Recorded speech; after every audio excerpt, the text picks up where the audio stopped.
Good morning, dear students. Welcome to the online class of grade 8. Dear students, today let us learn Unit 1st, Section 3, The Brook.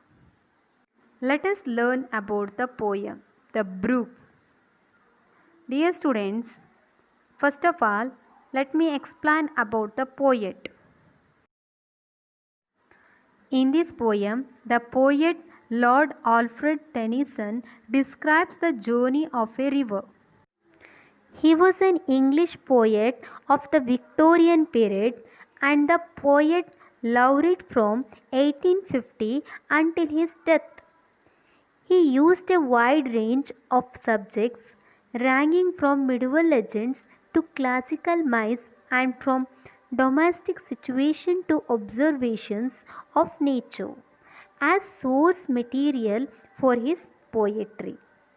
Tennyson excelled in the use of the musical qualities of words to emphasize his rhythms and meanings and remains one of the most popular poets of the English language. Let us learn about the poem one by one stanza. I come from hunts of coot and hern, I make a sudden sally and sparkle out among the fern to bicker down a valley. Let me explain. The brook says that it starts from a place which is often visited by water birds like coots and hern. There it suddenly bursts out of the earth and starts its journey.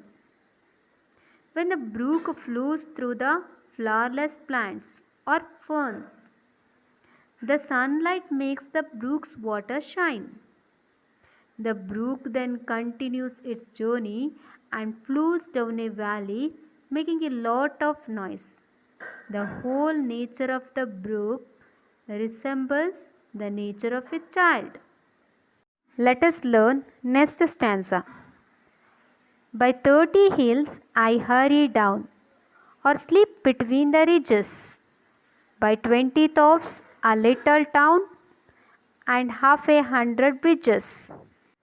In this line, the brook says that it hurries down through 30 hills. It quickly slips between the mountain ranges. It passes through 20 small villages or hamlets, a small town and 50 bridges.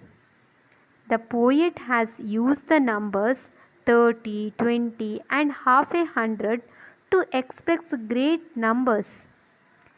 He wants to convey that the brook leaves behind many hills, villages and many bridges as it continues its journey.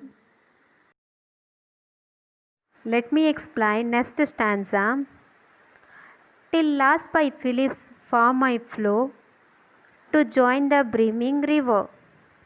For men may come and men may go, but I go one forever.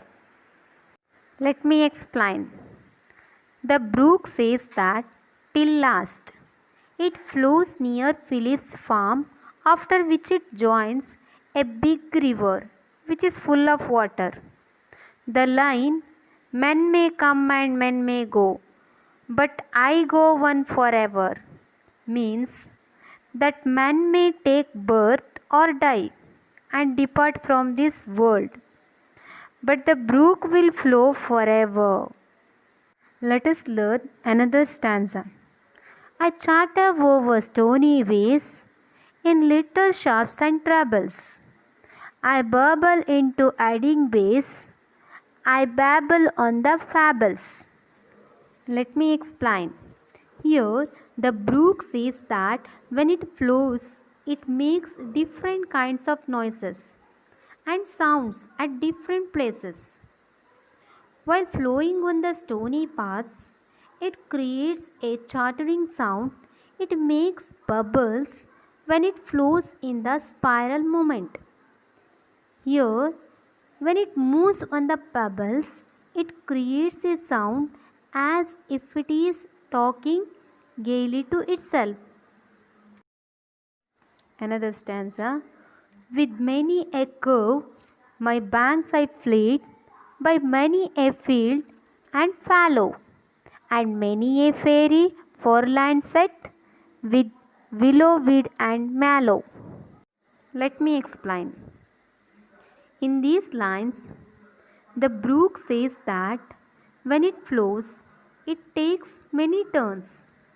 Hence, in anger, the brook makes rough and unpleasant sounds on its banks. It flows through many fields, uncultivated lands, and a foreland.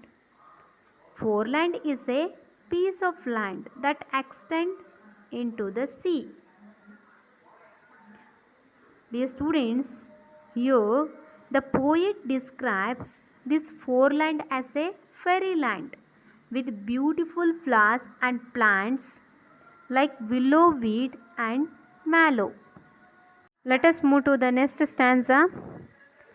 I cater as I flow to join the brimming river. For men may come and men may go, but I go one forever.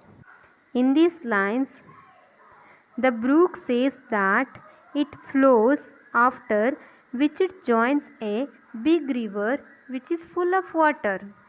The line, men may come and men may go, but I go one forever, means that men may take birth or die and depart from this world, but the brook will flow forever.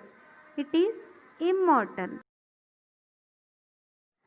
Dear students, I hope all the students understood the poem. Thank you.